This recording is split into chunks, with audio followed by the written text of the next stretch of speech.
Všetci sme sa narodili so schopnosťou spať, lenže vieme si ju aj zlepšiť tým, že sa vieme učiť.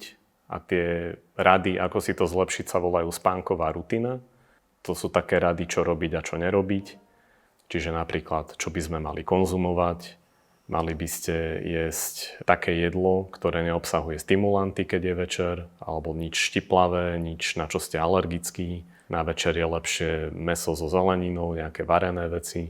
A takisto pokiaľ ide o cvičenie, tak ak robíte nejaké ťažšie cvičenie, ktoré namáha srdce, tak by ste ho mali dokončiť najneskôr 3 hodiny pred spaním. To znamená napríklad prechádzka, yoga, ľahký stretching, nejaké varenie.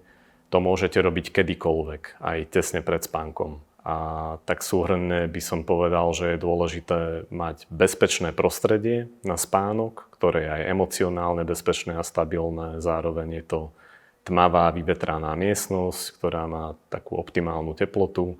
Každý z nás je iný, čiže to nemusí byť jedna konkrétna teplota, ale dôležité je, aby to bolo o niekoľko stupňov chladnejšie ako počas dňa. To naše telo vníma ako silný signál na zaspanie.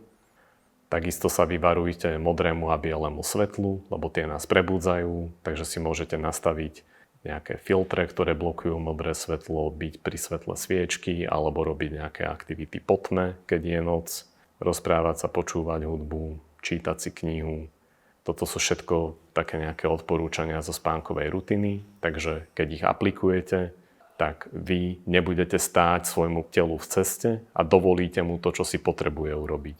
Pretože so spánkom ste sa narodili a takto si ju môžete vylepšiť. Takže dobre spite.